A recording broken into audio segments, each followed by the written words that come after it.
Okay, we're live. Sorry about that. I am not allowed to edit any of my videos because this camera can only take a 4 GB SD card, and this is what I'm using. Um, it's a 500 GB. Um, Unfortunately, um, this cannot handle a 32 GB flash because it'll just screw everything up. Once again, apologies. Um, I'm going to try to start over this without my mother interrupting me. So maybe I should have done this earlier. Um, those of you who would like to give to mental health or mental illness toward people who are, oh crap, my computer battery is about to die. Oh, anyway.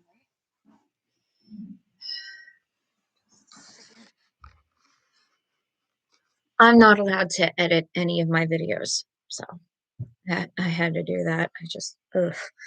Anyway, um, if you would like to give to mental health, to help with mental illness, and to support LGBT transgender rights, where I got this.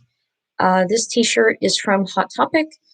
They give to, and this is courtesy of the Trevor Project, which is to give amnesty and mental health and um, medical coverage for people who are transgender, non-binary, agender, and so on and so forth, because trans lives do matter and trans is beautiful.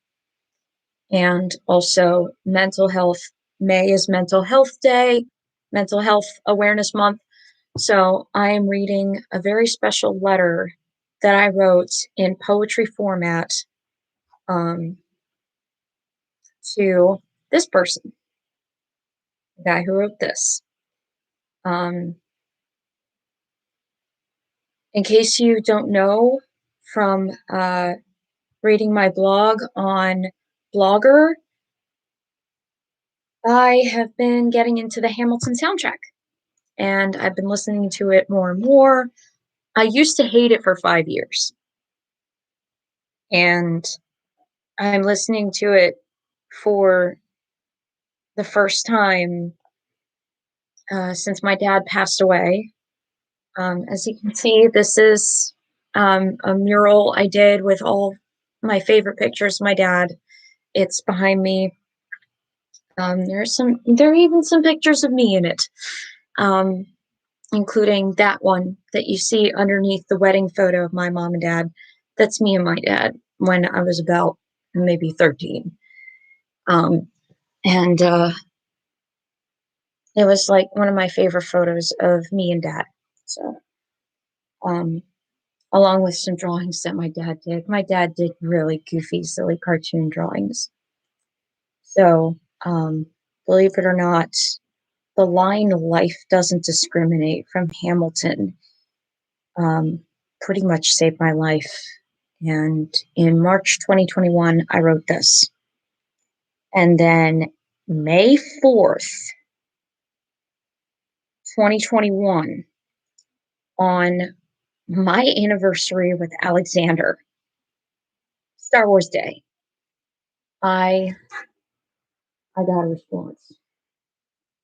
So without further ado, let's quote a verse from this. Good morning, good night. This book pretty much saved me in 2019 after my dad was diagnosed with cancer, and I started reading this, could not stop, and I said, these positive affirmations and his Twitter account is pretty much going to get me through my dad's colon cancer. I just didn't know how much he would save my life. So, anyway, my favorite spot. If you are following along in this copy of Good Morning, Good Night, My favorite spot is page 20. Good morning.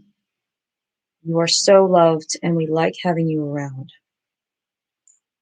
Ties one end of the sentence to your heart, the other end to everyone who loves you, even the ones you haven't heard from for a while. Checks knots. There, stay put you. Good night. You are so loved, and we like having you around. Ties one end of the sentence to your heart, the other end to everyone who loves you in this life, even if clouds obscure your view. Checks knots. There, stay put you. Tug if you need anything.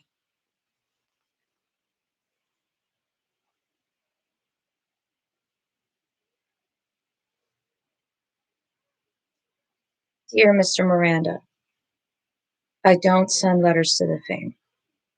By Rachel Beth Aarons. The youngest woman to ever address a new president, the newest leader, wrote, "There is always light, if only we are brave enough to see it, if only we are brave enough to be it."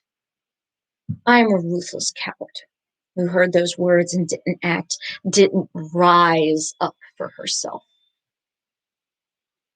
She kicked herself when she's down, wishing she never heard of cancer, wishing she never heard of heart disease and asthma.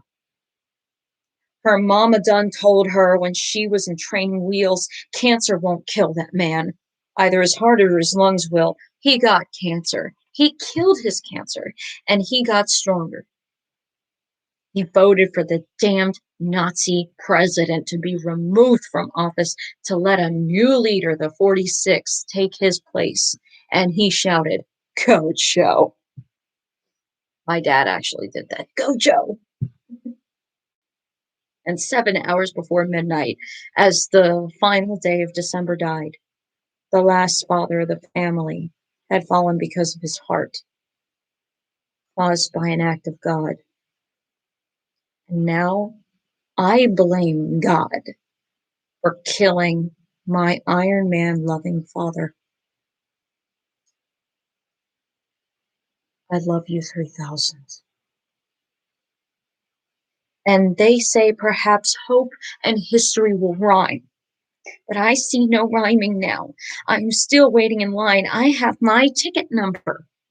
Number 6,725,896.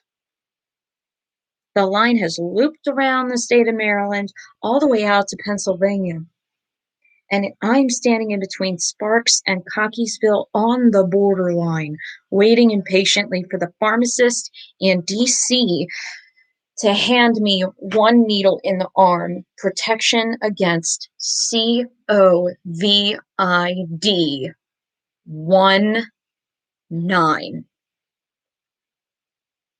While older people and the chronically ill and the doctors, nurses, pharmacists, and even therapists get their federal law enforced medicine, but I'm in the back of the line. 32 years old is still too young. Bipolar, agoraphobia, PTSD, and TMJ disease is not enough reason for pre-existing conditions. Hazardous enough to get the vaccine. And younger folk are calling me an old cranky hag with a cane and a hunchback, when I've got red hair from my mother, blue eyes from my deceased dad, and I never had the opportunity to get the words out on New Year's Day 2020 when I said, "This will be my year. I'll definitely graduate with my associates and get a job faster than you can say." And the virus shut me the hell up.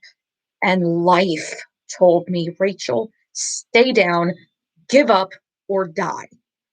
Dropped out of school in 2021 when my father died. My disability support counselor, my only neighbor, my only job coach is about to get furloughed and has to move away. 2 agents rejected my hopeful novel that took me 16 months to write about suicide prevention told from the eyes of a restless angel in heaven. Right now, nobody wants to read about mental illness during coronavirus, losing family, losing homes, superheroes disguised as successful self help authors of color. No one wants to write a fiction about Louise Hay combined with Brene Brown and Oprah teaching a stupid white girl to love herself when she's an incurable pessimist. Since this was written, I've been rejected by about 6 or 7 agents now. I'm not sure. Um, I have a whole inbox full of agent rejections. So I've basically given up on instant infinity for right now. White chicks are easy targets, and they deserve nothing but failure and torture. But then I see a young lady, woman of color, used to have a speech impediment, graduate of an Ivy League college, standing at the podium at Capitol Hill, her arms rising and falling gracefully as she calls on her people to hope and praise. She's more beautiful than I've ever seen. That will never be me. I know I deserve no credit. I am not entitled. Baltimore morons are too much entitled, but they deserve nothing. I am no exception to this rule, but if I were to listen to that song again, we are not lucky to be alive right now. I see damage, torture, pain. I long for Sarah Bareilles' voice to comfort me in depression and anxiety, for she is gone, but she used to be mine. I feel that the heroes like Black Panther and Cap are dead and they won't return to save my life, no matter how hard I scream myself awake every night because I have no more dreams. I only nightmare and night terror every morning. And that's why I'm scared to sleep. An addiction to insomnia I can't defeat. My mom is there next to me, holding my hand. Alexander calls my phone with bad news. His grandmother passed away of dementia, and I need him in my arms. And it may not be enough, and it's not. He says it's enough for him to just love me and pay for everything himself, but not me. I'd be the worst housewife in history. I need to leave the house, read, write, crochet, and know things. I want to sing karaoke or on stage, but even prettier women are bigger stars than me. Estelle, Katie, Megan, Alicia, Kelly. I don't have a dance. I don't have a chance to make a mark in hell. I hate the fame anyway. Put the paparazzi stalkers in jail. And that is why I have a grudge for the fame. The rich inherit what the poor never win. That's why I'm scared to write letters of fame. I have a stigma that you're sinister, and I hate it. Because I'm shy, timid, listless, mute, and tongue tied in front of a celebrity. Rain Pryor, to name one. True story. I saw her face at karaoke. I went, buck, buck. Looked like a fool, shut up, and ran away. I don't talk to famous people anymore without public consent of a regional, local, or local science fiction convention, or even those guys are not A-list most of the time. My rhyming's all wrong, broken up all over the damn place. Make me shut up. I'm getting ahead of myself. Quote Pink for me and don't let me get me.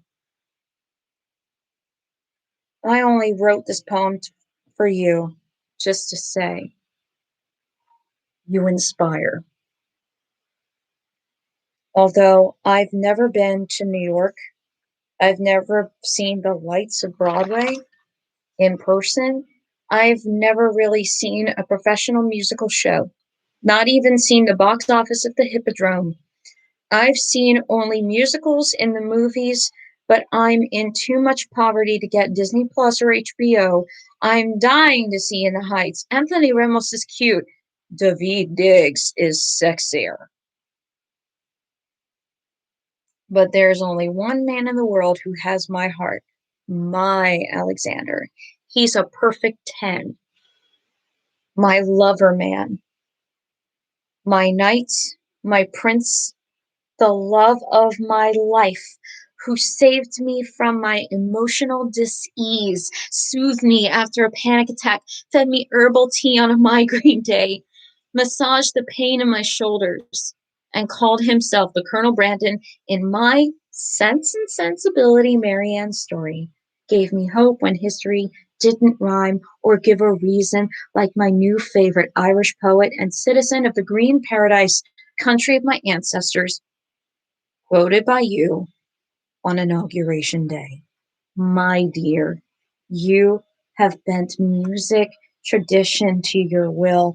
I sang a song from a Disney movie you did with Mary Poppins singing, smiling from a star that she makes glow, 'cause she's always there, watching as you grow. Find her in the place where the lost things go.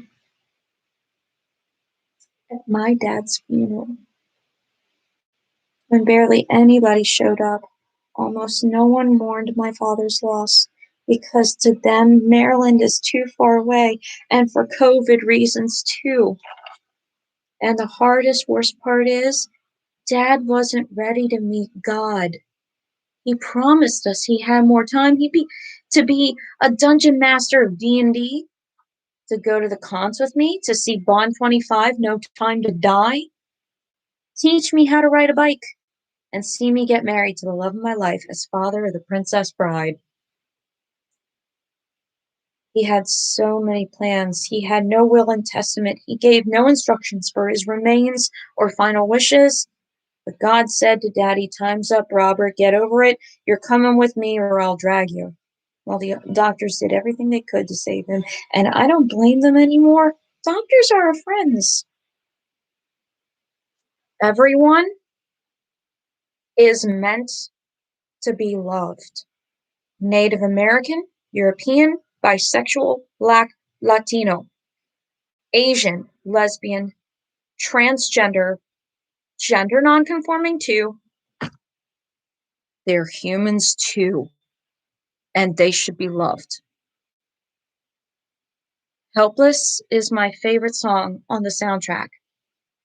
Cheering for Me Now has the most plays on my iTunes, but 96,000 is my jam because everybody's got to dream. Somehow, I stopped dreaming a while ago. Maryland may be my birthplace, but I don't have a real home yet. Just a nomad with no home and no haven. They took my beautiful fireplace library and my honors student lounge away from me. Before the virus, you could sing and share a laugh with your buddies. Now you stay home and keep the laughs to yourself. And when you cry and need somebody to give you a hug or emotional Heimlich, no one will come within 6 feet, 2 meters, and 6 degrees of separation from you, and they wear masks so you can't feel them actually kiss your cheeks, and for several weeks, you're scared to kiss the one you love.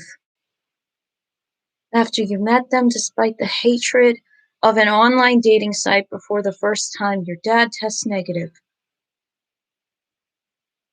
But then the Incubus song came on, said, hold the wheel and drive.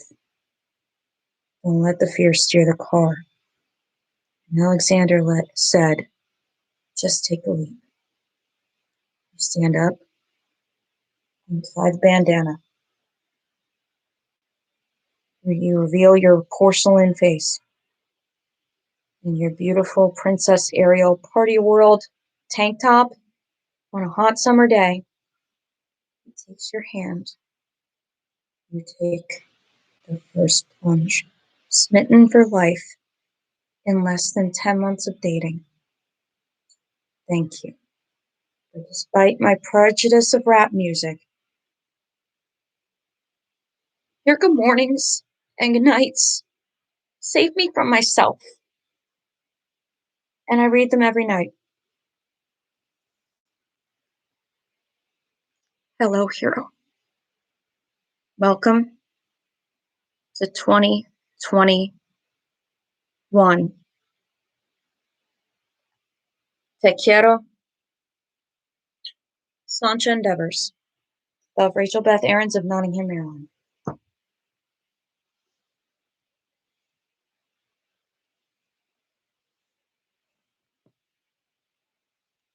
This came in the mail.